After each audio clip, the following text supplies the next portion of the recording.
হয়েছে। এখন ওনার যে হাসপাতালের মালিক পক্ষ আছে, ওনার মালিক পক্ষ মামলা হয়েছে প্রায় আজকে বিগত অনেক দিন হয়ে গেছে।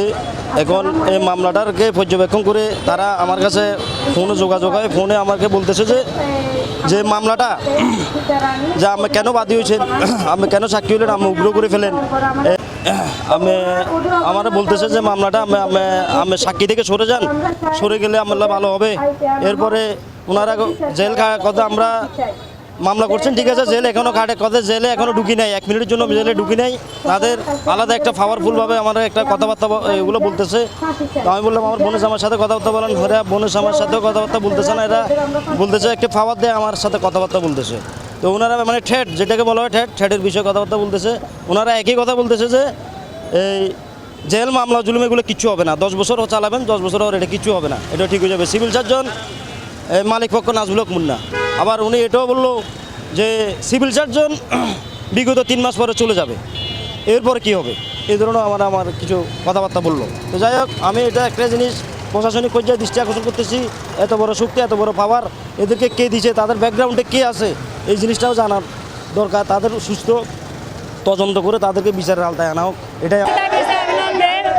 যে চেহার ফাঁসি চাই না এরকম আনন্দের মারিয়ে লাগছে, মারে নয় সানে সিজারিয়ান কোনো বড় অসুখ নয়, এটা সাধারণ অসুখ। তাহলে সাধারণ অসুখ হচ্ছে মানুষ মরব কিলে, এটা কি আজকে আনন্দের নতুন নাকি?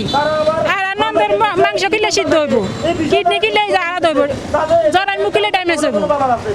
এরা আমার কাছে তো এরকম কোনো দাবি দেন না, এরা করে খালি শুধু বলে ভুল চিকিৎসা মারা গেছে, এক কথা ভুল চিকিৎসা মারা গেছে। ও যে শরীরে এই প্রবলেম এগুলো তো তারা কেউ কর না। আর হেরা বারবার আনারা কদিন আনা মানববন্ধন করিয়ে না, আনারা আলাদা বসেন, অ্যাম্বুলেন্সে ফোন করি আনারা আলাদা বসেন, আনে করে আমরা ভালো একটা অ্যামাউন্ট দিমু, টাকা দিমু।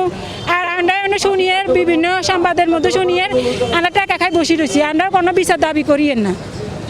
তাইলে আমরা একটা আমরা স্বজন হারানো, আরেকটা আমরা মানে আমরা বুয়া কথা তুলি দে। তাইলে তার জন্য আমরা মামলা দিছি, 1 মাস পার হয়ে গেছে, আমাদের কোনো মামলার কোনো কিছু হইতেছে না। তো তারপরে এই যে আসামিদের কোনো গ্রেপ্তার হচ্ছে না, আসামিদের কোনো কিছু আমরা দেখতেছি না।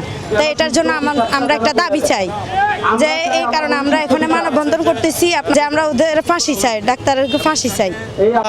জেলা প্রশাসন থেকে কোনো ধরনের এটার কোনো কিছু হয় নাই। আমরা মামলা করছি, মামলার থেকেও কোনো ধরনের আসামি একটাও ধরা হয় নাই। আমরা যখন মামলা করার পরে এখন শুনতেছি নাকি তারা 4 জন জামিন নিছে। আমরা আগে কিন্তু জানি না যে তারা জামিন নিয়েছে, এখন শুনতেছি তারা 4 জন জামিন নেওয়া হয়েছে।